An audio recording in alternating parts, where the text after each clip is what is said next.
They have the most intuitive photo scanning software on the planet. So if you put up a photo that has got like a dick or something in it, it doesn't need to be reported anymore. Their algorithm, when it gets uploaded through their server, will scan that image pixel by pixel, and it works out how they're arranged. And if it makes that shape and it is that certain color or texture, it is automatically flagged. It doesn't actually need to be flagged anymore. It's kind of like face recognition, but for your penis. Yeah, basically, but for dicks. Yeah. And there's our intro. Oh, it's nice that we could talk about Vince without him being here. Yes. Minisode! Minisode!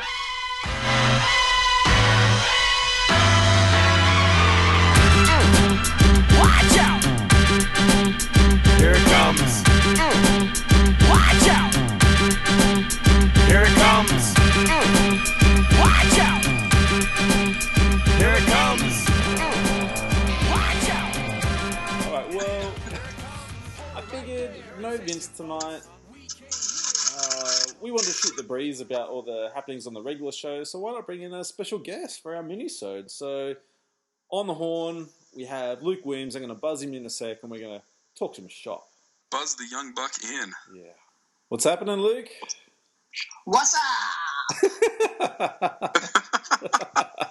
Where's the angry wog? He is, should give a shout out to his daughter, Kayla, who's having, I want to say her 8th birthday, 9th birthday. I'm sure Vince is at home eating cupcakes. You're not putting this on the pod, are you? Yep, that's our new intro. We may have already started recording. Awesome. This is going to go down well. Power of the edit, my friend. Power of the edit. Oh, everyone's going to think I'm really racist. Great. So, look, I've got plenty of topics for us to talk tonight. I suppose, just off the bat, I better clarify everything with Hank McCoy account on Facebook so people are up to date, up to speed, knows what happened. So, obviously, everyone's noticed I dropped off, and obviously Wayne Hunt came in the place, I suppose. So, obviously, Hank McCoy isn't my real name.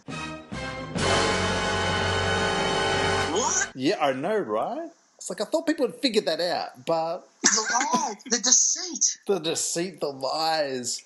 A quick backstory on that. 2010, 2011, I was starting up a business, but working for a shoe company. So I was starting up this business with a friend at the time. We were both working for the shoe company, and I couldn't use my own name to launch a courtside store without being fired because I needed money, and hence Hank McCoy was born. It's actually one of those things where it's like, I'll pick a character that I really like that's obscure that no one will ever know about. Ah, ha, ha, ha, ha. And then they released like 6 X-Men movies. Thanks. Thanks, Karma. Thank you. Literally 2 days before the draft, I was flagged by someone on Facebook. I'm not sure what for. Maybe they took a dislike. Maybe they're a little jealous. Maybe they didn't like the content. Maybe they don't even like hoops. Which got me suspended, if you will, from the Facebook account. So the trade-off with it was I could have the account back upon showing ID, but I'd have to change the name out from Hank McCoy to Wayne. So Wayne just doesn't sound good in any sort of podcast intro whatsoever. So I'm sticking with the Hank McCoy for the show, but at least you guys will know. No. I want at least once in every single podcast recording to have Stacey from Wayne's World say, "Hi, Wayne." It has to happen. And why would you need an entire gun rack? I do not own a gun. This is not going away anytime soon, is it? So that's where we're at. Many thanks for all the support and everything from the courtside fans. Of course, big thank you to Stu and Vince for holding down the fort in my absence as well. Mainly me. Mainly Stu, but a little bit Vince. Vince complains a lot. No, he was great. Love you, Vinny. First of all, congratulate Luke on a fine season from your Golden State Warriors. Look, I did get nervous when it was 3-1. Why? I'm not going to lie, but now the master plan seems like it really worked. You know, lose on purpose, get Durant, and then become arguably the greatest team ever. And lose on purpose so they get to hoist those sweet-ass trophies at home rather than on the road, which is always, I think, the good thing to do. Yeah, look, I don't think that was a given. I think the Cavs just played the best game they've probably played all season. Yep. And it was bound to happen. They were going to get one. Look, I'm a bit upset. I would have loved 16-0, but got it at home, so that's the main thing. You're a long-time Warriors fan. For people who don't know out there, so this is not like you're jumping on any sort of bandwagon or anything like that. But you must have felt really vindicated. I suppose just the way the media is now, and people like to just jump on any minute topic and beat it down, just by the trash you copped at the start of the season from Golden State bringing across talent like Kevin Durant. I just find it crazy because it's like, man, if your GM, if your franchise isn't doing its best to bring in the best possible players at said position, then they're not doing their job. It's been really funny actually being a Warriors fan, because I guess in 2013, we kind of started to get some traction as a team, and we were the Cinderella team, and everyone loved the Warriors, and everyone loved how they played and their energy and how they passed the ball, and then we really got a bit of tall poppy syndrome where we started to get really good, and then everyone hated us for being good. So it was really weird because, not that you'd really understand, but in the AFL, Whoa, what? I go for Melbourne, and everyone loves Melbourne because they're crap and they never win, and they feel sorry for them. It was kind of like that, being a Warriors supporter, where everyone was like, oh, the Warriors, everyone loves the Warriors, until they started to win, and people saw them enjoying themselves on the court and they're celebrating, and then all of a sudden everyone hated the Warriors. I think the problem was the records started to fall. I think like a lot of NBA fans out there don't have a problem with another team until they start breaking records. And records of their favourite players or a favourite era. I think there's this real unspoken disdain. And of course, when you're on the internet, everyone's a keyboard warrior anyway, so, Oh, yeah. It goes like wildfire. Oh, look, and I guess, the debate's been for the past couple of seasons, 95, 96 Bulls versus, this Warriors team, and the Warriors have been knocking over some of the Bulls' records, and then, people are piping up saying, the Bulls would sweep them and this and that, and you can never pick two teams in two different eras because they're two different styles and two different set of rules. Yeah, exactly. That's true. I'd still pick the Warriors. Look, we should jump on a topic that obviously today we had the NBA awards handed out, which was fine and dandy. But I want to talk about something that I know swung Vince's favour. Did you guys happen to catch LeVar Ball on the WWE Monday Night Raw? Fuck, I wish I didn't. Oh, my. Who's LeVar Ball? Oh, yeah, right. We need to be careful because that's how presidents are elected. Okay? That's who reported your Facebook page. It was LeVar Ball. It all makes sense. I wasn't big baller enough. We've narrowed it down to LeVar or Phil Jackson. Yes. This is true. Or Vince. It might have just been Vince. I saw the intro where he came out, and one of his other last sons, I don't know what one it was, and the son just looked lost, and then I just kind of went, oh, you've lost me on this, and I closed the window. I reckon he's got the worst knees I've ever seen. I don't know what that run was. I felt like I was watching the movie Friday, My mama gave me that chain. That looked like the run down the lane. You know I'd never trip. But apparently he's won Vince over, so... What? Vince is big baller. He said it today. Vince would be happy that his coach won Coach of the Year today, though. I think he went and bought a packet of Pringles to celebrate. Look, I only bring it up because over the past couple of days I've seen a few posts about LeVar Ball and his sons, and a lot of people saying that, they actually really like him, respect him, and this sort of stuff, and I feel like it just comes down to, your outlook on LeVar Ball comes down to him being a father and how you would raise your own children. I don't think anyone has a real problem with like what he's created for his sons, and like I definitely look at him and go, look, there's definitely some aspects like as far as like instilling confidence in your sons, and he's got 3 to deal with, man. Like Jesus Christ, that's nearly Stu Benson level. So I just think he's put a target on his kid's back though. I feel like that. I feel like people need to read a little bit more into this because talk about like setting the example. I mean, there's been countless kids that he's shot down through media while Lonzo was playing ball. I mean, you can call that competitive or whatever, but I mean, doesn't that just come back to like setting an example? I like the fact that Lonzo took the piss out of his dad in that video that they ran on draft day about NBA, who got them there and their fathers and stuff like that, and he started to take the piss. I thought it was really weird. He came out during the weekend to say, there's a lot of talk about, 3 Ball brothers being in the league eventually, and he's basically come out and said that he doesn't think LiAngelo will make it to the NBA. Yeah, I saw that. Which, I'd be like, thanks, Dad.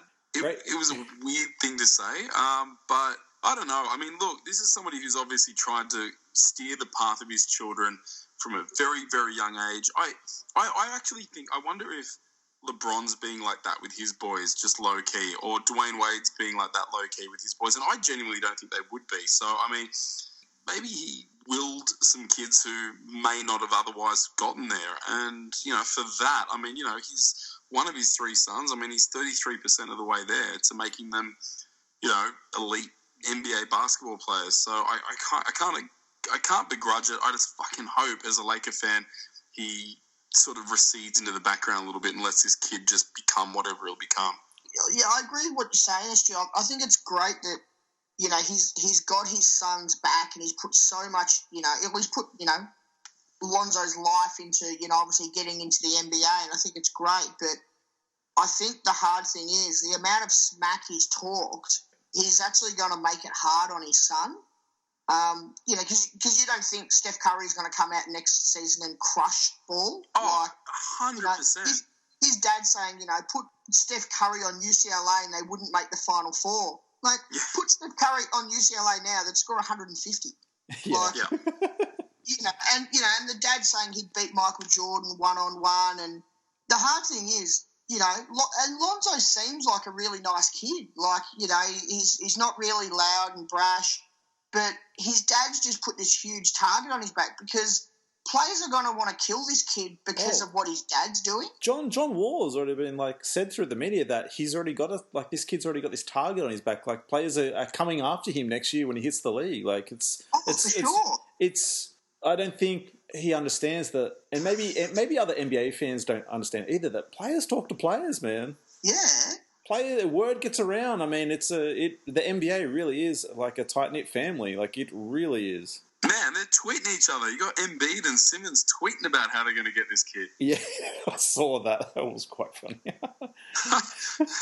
So, yeah, I mean, in that respect, he hasn't done the kids any favours in the fact that he's been actually name-dropping people that this kid's allegedly better than without having played a single game of professional hoops. So, but he's going to have his freaking work cut out for him. I just hope that he just eats a little bit of humble pie and lets his kid just develop, because he's going to make his own enemies. He doesn't need to be playing against his dad's enemies as well. Plus, it's going to be a little different when Lonzo's on the road and traveling so much. Like, I think that separation will doing some wonders anyway. His dad will probably go on the road with him. I don't think. God, I hope not. But not for 82 games, surely. Jesus. Magic will probably give him a job. Oh, God. I think I could take a season of LeVar Ball. It'd clash. It'd clash with his WWE stuff. That's true. and all those shoe orders. I know you bought a pair, Benson. I'm going to have to get a second pair now that they just released the Laker colorway. I just feel like LeVar has become, in ways, the new Charles Barkley. Yeah, Charles Barkley is a bitter old man, isn't he? I think Shaq is a bitter old man, but I'm glad Vince is not on the show right now, because I really do feel like that. Yeah, Shaq still thinks he's better than everyone that's currently playing, and he's probably better than half, though. Like, in all honest, there are some duds. There's definitely some duds in the league, but I don't know. I think you'll find there's spuds. Spuds. That is the correct terminology. He would call them spuds, yeah. Speaking of that, I see the Wolves are still shopping Ricky Rubio. I actually don't think Minnesota will make the playoffs. I think they will. I think they'll crack it. Not finish 9th or 10th. I don't think they'll. They may not get to the second round, but I think they'll make the playoffs. Call me crazy. I just don't think Jimmy Butler's that big a difference. Oh, he's a big upgrade. I don't know. He's a big upgrade. The other thing is the West is so open. I mean, really, after the top four, God, it's a mixed bag. And you got no Clippers this year. The Brow and DeMarcus together, and they can't make the playoffs. Yeah, probably needed to have a little bit more game time together. It'd be interesting to see how they go with Holiday back and healthy. And, give them some gel time, and those guys will improve again. I think they can crack it. I mean, it was a big ask for that squad to make the playoffs anyway in the West when the trade went down. Plus, you got to remember. I mean, look. Hey, a good time to bring it up. I mean, Blake Griffin, CP3 opting out of their contracts with the Clippers. So, the Clippers era is over. God, I hope so. Yeah, but I think Chris Paul will resign. I think he's opted out, and then he can go for that mega deal, can't he? I don't think you'll get it. I mean, you got Jerry West over there as an advisor now. I mean, I think CP3 is shopping. I think even he realizes that era is done. I mean, I think Blake's gone for sure. I think Blake will go. I think the team to look out for in the West is Denver. I mean, I feel like they were one game out of the playoffs this year. Yeah. Think about this. On their hit list, I suppose, is Blake Griffin and Paul Millsap. They're really looking to replace whatever the hell happened to the Manimal. But, I mean, say that happens, right, and they can pull something off. You got to remember, you got to go like Dwayne Wade, who sat with a meeting from Denver last season and was actually really impressed. I mean, I feel like they're actually a couple pieces away from really making some noise in the West. Okay, but as we just discussed a second ago, so this is the team that's in there now. So Golden State isn't dropping out. Spurs isn't dropping out. No. Houston's not dropping out. Utah's not dropping out. OKC isn't. Okay. Probably maybe Portland will still stay in. And then you've got Denver and New Orleans that'll knock on the door. Mm. I can't see Minnesota getting in. That's a good point. It's still pretty strong in the West. The West's really strong, yeah. So I don't know. But and then again, LeVar Ball promised that Lakers will make the playoffs. That is true. Hey, question though: do you think Wolves with the Jimmy Butler trade are better than Denver? No, I don't think so. No, I don't think so. I don't think they are. I think Nikola Jokic is an absolute all-star waiting to happen. He needs to get into a bit of shape. I think he's relying way too much on talent than the physical presence that he could be at 7'1". I don't know if they keep Gallinari. I mean, they dangled him a lot last season, and I'm sure he's gone. He's awesome.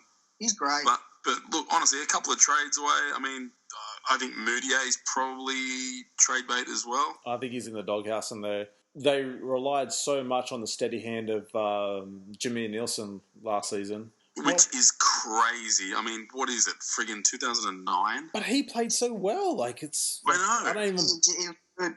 If you're pushing the playoffs, why not? I didn't blame him for the move they made. Like, I was like, yeah, stick with a steady hand. Stick with the guy who's been there before. Like, if you're going to have a crack at it, your best chance with the vet. I think that's the thing sometimes, like all this young talent coming to the league, like you don't win games, you don't win games that matter without your vets. Do you know what I mean? Like this T-Wolves team, man, like they got some great talent. And as much as people are bitching, a few Wolves fans out there bitching that they traded Levine and Chris Dunn away, I can totally understand it. I mean, you can only collect talent for so long before you need your vets and guys who know how to win. Exactly right. I remember having that conversation with Vince last year about the Lakers, saying I think they need to trade some of these young picks, Randall, Russell, just get some decent vets in. And so I was actually really surprised when they got rid of Lou Williams. Like, you had a bit of a vet that, was really helping, and, they're like, we've got to build this young core, but I just don't think they can grow without some veteran presence. Yeah, I actually part of me thinks that the Lou Williams thing was almost freeing up a decent, good player and a good person so that they could actually have a better chance of doing something with their season rather than wasting them. I think we did the right thing by him, but in saying that, we definitely do need that mature presence in the locker room, without a doubt. Why was... I think that was a bit of tanking involved. I think they knew that Lou Williams is a scorer, and he was probably helping them too much. Well, yeah, allegedly they were getting the shits at him. Like, they were just saying, like, stop scoring so much. Yeah, and then they knew if they won too many games, they'd lose their pick. Yeah. So I think it was okay, let's protect what we've got and get rid of him and try and lose some games. While we're on the topic of Lakers, man, Vince is going to love this episode. Jesus. Stu, I know I threw some heat at your boy on Twitter the other day. You damn well did. I was lucky he's not actually on Twitter. I know, right? So I was like, yeah, well, screw him as well. Like, screw whoever's got doing his Twitter. So Magic Johnson, obviously. You and your minder. Yeah. I was a bit annoyed with Magic Johnson because, I mean, look, I liked Magic as much as the next guy growing up. Maybe not as much as Stu, but I liked Magic. I just felt like the cheap shots he threw at D'Angelo Russell were uncalled for. I kind of felt like, what are you, the president of the Bulls? Like, only Bulls management do that. They let Thibs go and then try and throw him under the bus and everyone knows it's BS. Like, yeah, to say that, you know, like, what a backhanded compliment. Like, want to take his time and thank D'Angelo Russell, but I needed a leader. Yeah, I get it. You've got to make a statement. You've got to thank them. You've got to, you got to stick with your direction, and our direction is, we've drafted the same position, twice with the number 2 pick in the last 3 drafts. So, he's got to stick with that decision. So he's got to be all in on Lonzo. So I get it, but I get that, man. But it's like, the leader thing kind of bugged me. Why not just come out and say, like, he's not your guy? You know, he's not your... Yeah. Which is essentially true. He's not Magic Johnson's pick.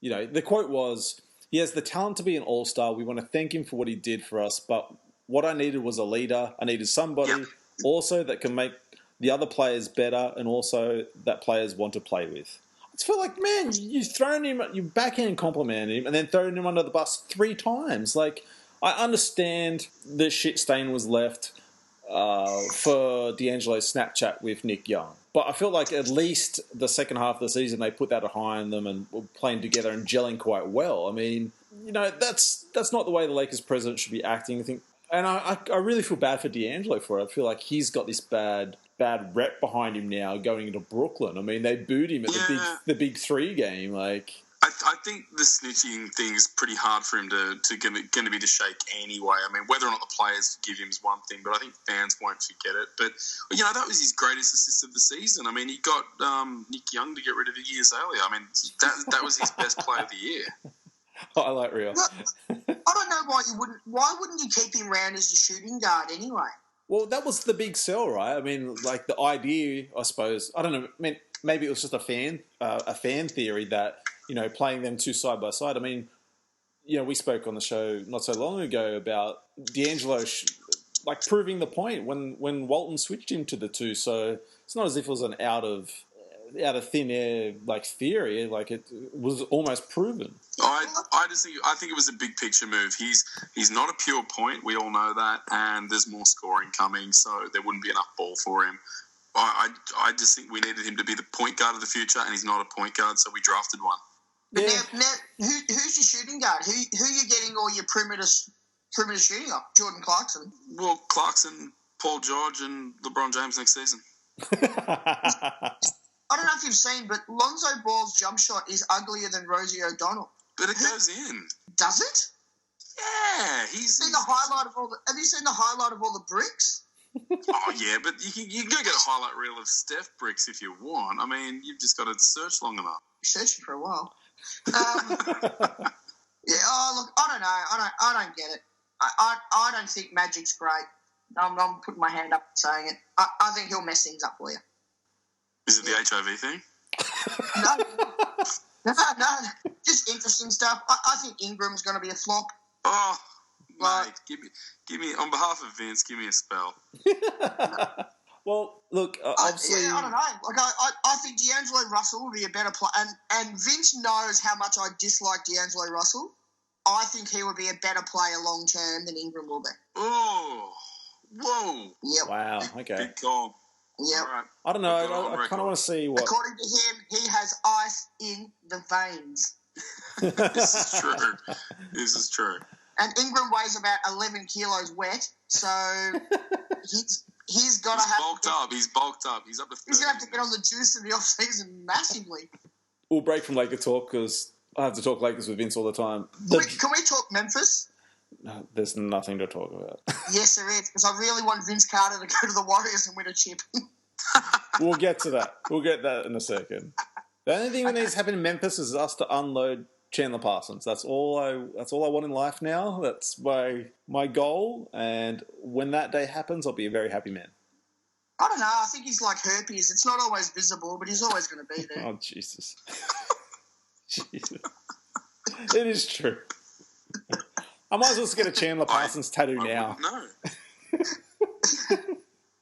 The word on the street, if you will, and by word on the street I mean just the internet and on Facebook. Every week we hit the Facebook page, all caps courtside, and we ask you guys, the fans, what teams and topics you'd like to hear about on next week's show.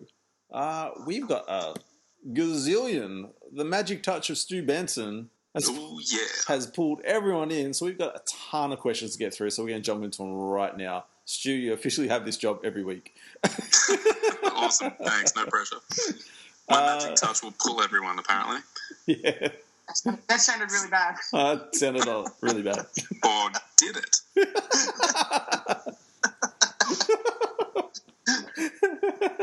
Please forward all complaints to Stu Benson at gmail.com. I don't know if that's your address. It is. Yes. You're not giving away private stuff on the air. Our first question comes from our guest, Luke Williams. Wants to know our thoughts on Vince Carter to the Warriors. Are you up for Vincenity chasing a ring? Yeah, do it. I'm all for it. I'm youngest. Stu wanted the competitiveness of not letting people get rings and wanting to beat people who were doing it, but I was all for David West doing it. As a Laker fan, I was all for Gary Payton and Karl Malone jumping in the Laker colours to try and get one. I would love to see Vince. He is as celebrated and as heralded as he is. I still think he's an underrated player. I think people still think of him as half man, half amazing. He's a great NBA player and he deserves one. So hop on, Vince, and enjoy the ride. Do you think he'd take really minimal money to make it happen? Totally. Yes. Yeah. Totally. Because it's pretty clear from this offseason, he's going to have a pretty good career in the media. I think he's really good. How about this? How about instead of you taking Vince off me in Memphis, we give you Chandler Parsons? How about no? I'll give you back Ian Clark. I'll take it. Oh, my goodness. No, I'm all for Vince. I've enjoyed his time in Memphis, and at 40 years old, to have the season he had last year was literally amazing. Like, he played fantastic and was definitely, like, for a vet at that age, was a bright spark on the season for us. He would ignite a playoff team. He would absolutely be that spark or that guy that comes on when you're resting your stars, even if you're a couple of minutes a quarter. He's got it still. It's not as if last year in Memphis he was like dragging his legs around the court. Like he, at times, was like our best player on the court. Like there's a chance that Golden State may lose Iggy, and I kind of really think that Carter could slot in there. Like, okay, maybe he doesn't have the defensive intensity that Iguodala's got, but I think, Iggy comes in and hits big threes and, makes things happen. I think Carter could really slot in and do that Iguodala job. Our next question comes from Kalen Woods, and he wants to know, where has Hank McCoy gone? Who was the big winner and loser on draft day? Well, we spoke about that last show, so we kind of got that covered. Kalen says, for me, too many teams had good draft days, but the bigger loser has to be the Bulls, which we also touched on last show. I don't think they're, like Stu said, you're never going to match dollar for dollar trading a player like Jimmy Butler. It's just not going to happen. But as far as we talked about, like, Chicago moving in a direction and the youth, I actually think that's actually a little bit more valuable now for Chicago, is them having a clear direction of where this franchise is going. Agreed. Yep, I think Zach Levine's going to smash it next season. Yeah, I hope the dude comes back. He's got his boing. I think, I think Dunn is going to be a great pick up. And look, it's as a consolation prize losing Jimmy Butler, not a bad one. Our next question comes from newcomer Malcolm Moran. Which team is going to have a better season, Philly or the Lakers? And how deep in the playoffs can the Wolves go? They'll go as deep as game 82. I think it all comes down to injuries for Philly. As the rosters stand right now, I think Philly has the better season, but I think I'm really excited for Philly. I actually am. I'm really excited to see what they can do. all I want is Embiid to have a healthy season. That's all I really want. And he would have absolutely romped in Rookie of the Year if he had played 40 games. Oh, totally. How many did he play this year? How many did he play this year? I think he played 31 or something like that. 31, and he nearly took it anyway. Yeah. He didn't play many games, but yeah, I think their team's going to be great. Well, as a Laker fan, I don't know what team we're going to field come game one, let alone moves that we'd be willing to make by the All-Star break. So I don't know. I think it's too early to say that the Lakers aren't going to make some moves and won't have a better season than we had last season. But just as a purist, as a fan of the game, I cannot wait to see what these Sixers do. So to answer the question, as a Laker diehard, I've got to say that the Lakers will have the better record and we'll make some moves to make it happen. But let's bring on a healthy Philadelphia 76ers and hopefully they can rattle the cage of the East and make some noise. Hey, Stu, is Luol Deng still going to be playing for you guys, you think, come the start of the season? I can't see that happening. I guess we've just got to find a taker for the contract or whether we gift him to another team just to put him in a better situation. But I can't see him fitting into Coach Walton's blueprint, and I'd be very surprised if he was in our plans for opening night. What if we take Luol Deng and we give you Chandler Parsons? I'm trying here. Parsons is working out at El Segundo at our practice facility all summer. Mate, he could buy me flowers and send me fucking chocolates. I don't care. Goodbye.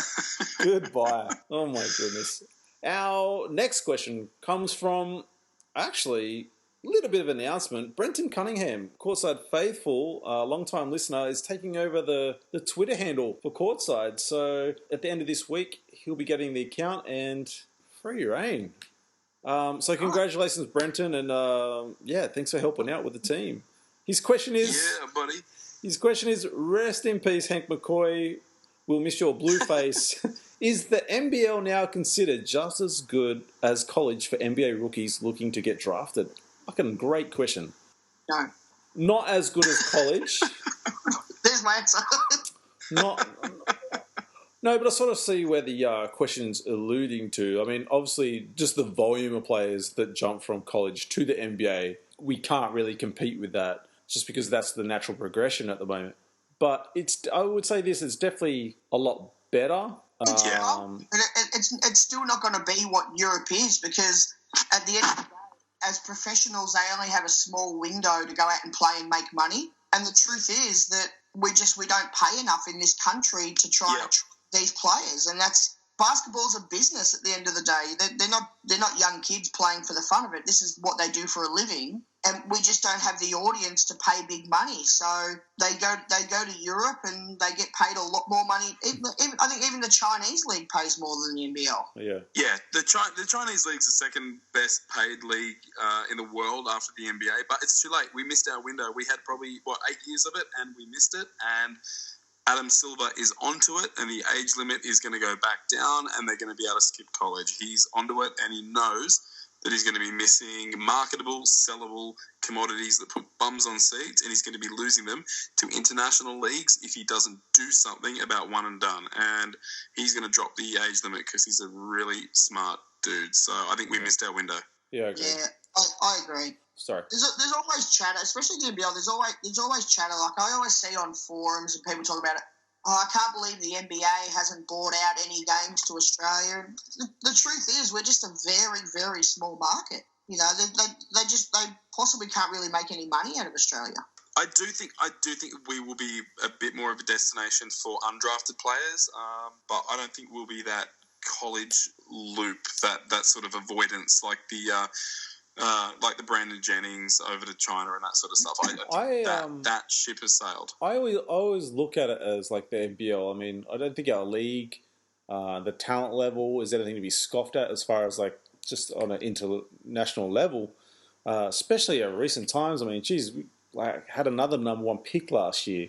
But I always look at the NBL as a good option for players that can't fill out the D-League rosters. Yeah. You know? Yeah, it just needs to pay better. I think that's honestly, if the guys are going to do like a 15, 20-hour trip, they're going to move literally to the other side of the planet, China pays like way more. Like it's considerably more, and so does Europe as well. So I think, and that's got a little bit to do with how big our stadiums are, how many seats we have, how many season ticket members that we have to our teams, and the game's overall popularity among that demographic. It's just a shame, but we can't afford, I guess, to be a real true draw card. What are imports making in the NBL? Like $100,000, like max? They're on like, some of them are like $250, and then they've got like all their accommodations paid for and per diems and stuff like that. But they can be getting a lot more. Our next question comes from Philip Brown. Phil wants to know, am I crazy to be excited about watching the Knicks Summer League team? We have a pretty good team. I need something, people. The problem is that Summer League team is your regular season team, and that's the problem. Snap. Well, did you look forward to Jackson taking naps on the sideline? Oh yeah, if he stays awake long enough. Give up the triangle, mate. Nobody cares. Yeah, look, it's an understatement to say that major changes need to happen in New York. You know what? I'm going to leave this because I feel like we've just trashed New York the past 3 shows, so I might leave this one. I feel bad for Knicks fans because I feel like they deserve a lot better than what they're getting. It's just bad for such a basketball-rich city. They just can't get this shit together. And the hard thing is now, like it used to be, players wanted to go to these big market teams for obviously more coverage, and it leads to more sponsorship and more endorsements. And it just kind of seems like these days that those destinations are just not what they used to be. Totally. So you can't recruit like shit and then expect people to just want to come because it's the Mecca. Like, you've got to put in the work and you've got to get these players. And unfortunately, Phil Jackson, as the Zen master as a coach, he's kind of really tainted his career at the end by what he's done. Like, I wish he just had left it at coaching, because now he's kind of looked down on a bit, and he doesn't deserve that from what he achieved through coaching. Now he kind of doesn't look like the genius he once was. It's kind of like George Karl, right? It's kind of like Isaiah Thomas. Yeah, totally. It's totally like Isaiah Thomas, actually. You should have just been a player and called it a day. Yeah. I'm looking at the Knicks roster now, and I'm like, okay, I don't think Melo's going to be there at the start. I don't think Porzingis is going to be there at the start. I don't think Derrick Rose is going to be there at the start. They're like the 3 biggest names in your teams, and obviously there's constant trade talks about them. Anyway. I'm looking at the Denver roster. Mike Miller still plays basketball? Well, yeah, that's grey. Kind of. That's a grey area. He gets a uniform every year. Yeah, sure. Some warm-ups and a towel. What's that? I would take Mike Miller back. I would put his jersey in the rafters in Memphis, and you could have Parsons. He should finish his career in Memphis. I think so. Come full circle, man. Totally should. And we want power back while we're at it. God damn it. No, you can't have it. You can catch all the Bandits at the website CRTSDE.podbean.com. Guys, come down. Of course, it's our minisode. So it's a free episode. But if you want more courtside access, sign up for the season pass. It's $20 for the 12 months. Get access to all our shows, all our extra shows, all the extra content like our Courtside Presents and our regular season show. You can also catch us on Facebook, All Caps Courtside. And of course, Brenton's taking over the Twitter account at the end of this week. So that'll be good. That'll be exciting. Gentlemen, I want to thank you for joining me. Welcome, guys. Always a pleasure to hang with you guys. I still haven't done one with Vince. I know, right? Vince doesn't really exist. He's just the. I'm like the bench warmer. Every time he's sick, he can't do it on the ringing. Who'd have thought? Who'd have thought you'd be doing one with Wayne before Vince? Right? Love a bit of Wayne. you need to somehow incorporate. So does my wife. Put a boom. To the show. I can just wear like a blonde wig and I can be Garth. I'm fine with it. Oh, that's it. That's classic. It's not going away anytime soon, is it? Here it comes. Watch out! Here it comes. Watch out! Ball.